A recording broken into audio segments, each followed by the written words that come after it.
Hi guys, so the things that I learned from Rome were firstly cheap flights. We booked them via Ryanair and we flew from Glasgow Prestwick. It was half the price of flights from Glasgow International and Edinburgh Airport. We just paid extra for the 10 kilo baggage allowance each, which was absolutely fine.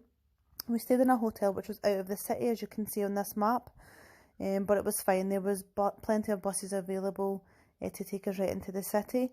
And also we noticed the hotels that were in the city were a bit dingy, a bit old-fashioned, and a bit noisy and things like that. That's why we picked this hotel, and it was clean and spotless, and the air conditioning was fine, the Wi-Fi was great. So I'd recommend this if you're willing to travel a little bit more to see the sights. Another thing about Rome is they have water pumps all over the city, and they produce cold, fresh water, which you can just fill up your water bottles, so you don't need to buy any water when you're out and about. What I would recommend is using public transport. We used buses, we didn't need to use taxis or anything. We just had a bus station right next to our house called Navigatory, and it was about a 600-metre walk from our hotel. And there's bus ticket machines.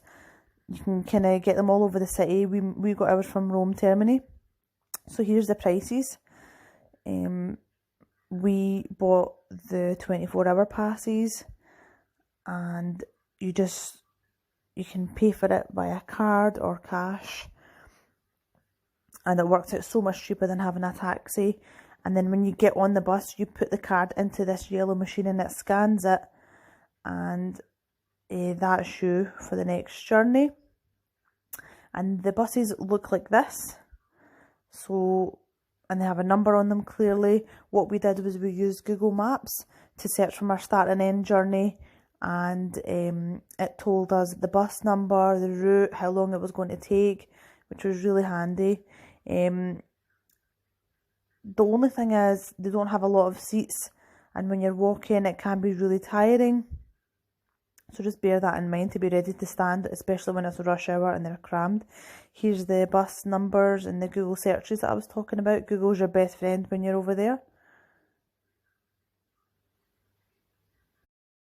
The next thing I would share with you is, if you're wanting to visit the Vatican, if you can get there early and there won't be so much of a queue, you can get into the Vatican Museum, the Basilica and the Sistine Chapel a lot quicker.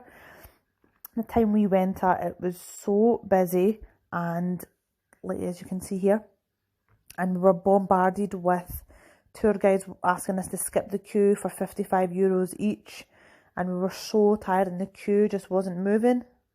Here's the price, the actual prices if you wait, but what we ended up paying was, instead of the €55 each to entry into the 3 sites and for a tour guide, we talked them down to €31 each, which in hindsight is still quite a lot, but we were in this queue, it was so busy and it just wasn't moving, and we were getting constantly annoyed with tour guides. So that's something I would advise.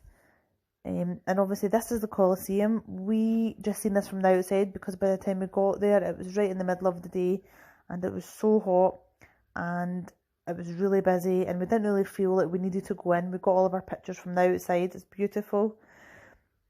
This is us walking to the Spanish Steps. We got a bus to the Trevi Fountain, and the Trevi Fountain and Spanish Steps are quite close together. And if you're doing it on a budget, again, same as a Colosseum, if you just see these sites outside, on the outside, so the Trevi Fountain, the Colosseum, Spanish Steps, all free. You can get all your selfies and pictures from there.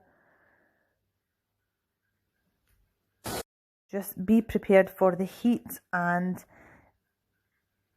the fact that it's so unbelievably busy.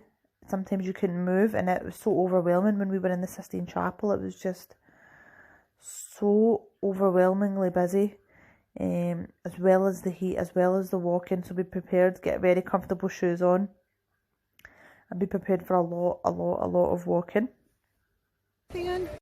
So from the Spanish Steps we walked all the way to the Pantheon, and that's another free attraction. You can get loads of pictures from the outside, and it wasn't any money to go inside either. It was beautiful. Another thing I want to share with you is be very careful with your money and your personal belongings. Don't carry everything with you. There's a lot of pickpockets. It nearly happened to us on our last night, so just be very cautious of people getting very close to you, and don't carry anything like a bag that's easy for somebody else to get into. Wherever possible, try to haggle. I mean, the people in the shops are very stubborn. They probably won't, but it's always worth trying to get the price down, because when they see tourists, they just take the mick. Here, what I'm showing you in this footage is Rome Termini, which is across